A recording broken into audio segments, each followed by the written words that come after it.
제발 저희의 그 답답한 속을 좀 뚫어주세요. 네. 건강 잘 알러인 제가 볼 때는요. 주인공에게 찾아온 그 실명 위기와 심근경색은 아무리 봐도 탄수화물이 문제가 되었을 것 같거든요.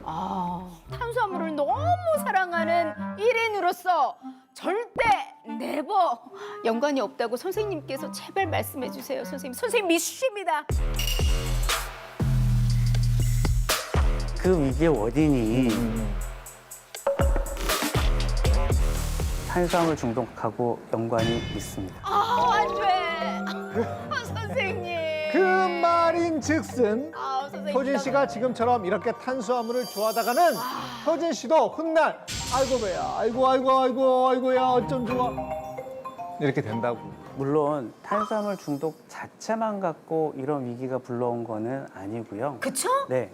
소화불량이나 실명위기 그리고 심근경색 범인은 따로 있습니다. 바로 당뇨병 때문입니다.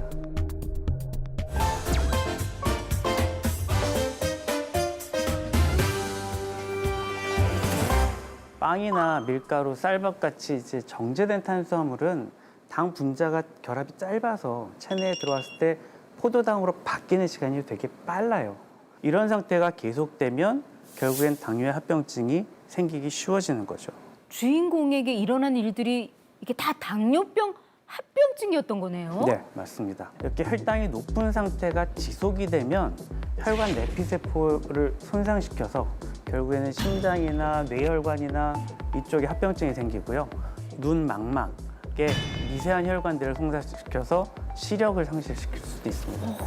거기다가 작은 혈관 덩어리로 이루어져 있는 콩팥이 망가지게 되면 이 콩팥에서 혈액에 노폐물을 걸러내야 되는데 그걸 하지 못해서 투석까지 받을 수 있는 것. 그것이 바로 당뇨병입니다. 효진 씨 건강을 위해서라도 당장 그 탄수화물 좀 줄이셔야 합니다. 정말 너무 힘드네요. 잘 가지 마, 행복해 떠나지 마, 나를 잊어줘, 잊고 살아가줘, 탄수화물 나를 잊어줘. 선생님 함께 해주셔서 고마워요. 예. 그렇다면 당뇨병 전 단계의 기준은 도대체 어떻게 되나요? 당뇨를 진단하는 기준은 공복혈당, 당화혈색소, 식후혈당 총 이렇게 세 가지를 보는데요.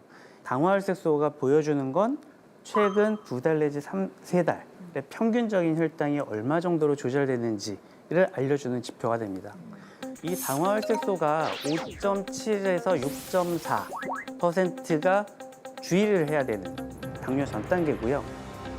6.5 이상이 넘으면 당뇨병으로 진단을 합니다.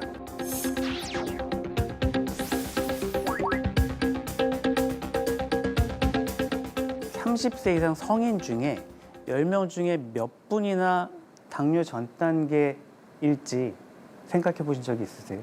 그냥 한두 명 정도. 한두 명. 두세 명? 한두 명, 두세 명. 당뇨병이 주변에 엄청 많고 그렇지는 않잖아요, 네, 사실. 그렇죠. 예. 2019년에서 2020년 이쪽의 통계를 보면 30세 이상에서는 10명 중에 4명 이상이 당뇨의 전 단계고요. 어머. 65세가 넘어가면 성인 2명 중에 1명이 당뇨 전 단계에 해당된다고 합니다. 그런데 선생님 당뇨병 그 전 단계라고 하면 이 당뇨병만큼 심각하게 봐야 할 필요가 있나 그렇게 좀 생각하는 분들도 있을 것 같거든요. 네, 어떤가요? 말씀하신 것처럼 당뇨병이 아니니까 난 병이 아니야 라고 괜찮을 거야 라고 생각하시는 분들이 굉장히 많습니다. 근데 진짜 당뇨병으로 가느냐 아니면 이 상태 또는 더 건강하게 잘 살 수 있느냐 이 기로에 서 있는 게 바로 당뇨 전 단계입니다. 당뇨 전 단계라는 건 결국에는 예비 당뇨병 환자라고 그렇죠. 봐야죠. 아무것도 안 하고 그대로 있으면 1년에 한 5 내지 10%가 당뇨병으로 진행을 한다고 되어 있고요. 그래서 한 10년 정도 지나면 10명 중에 한 절반 정도 이상이 당뇨병으로 진행을 하는 걸로 알려져 있습니다.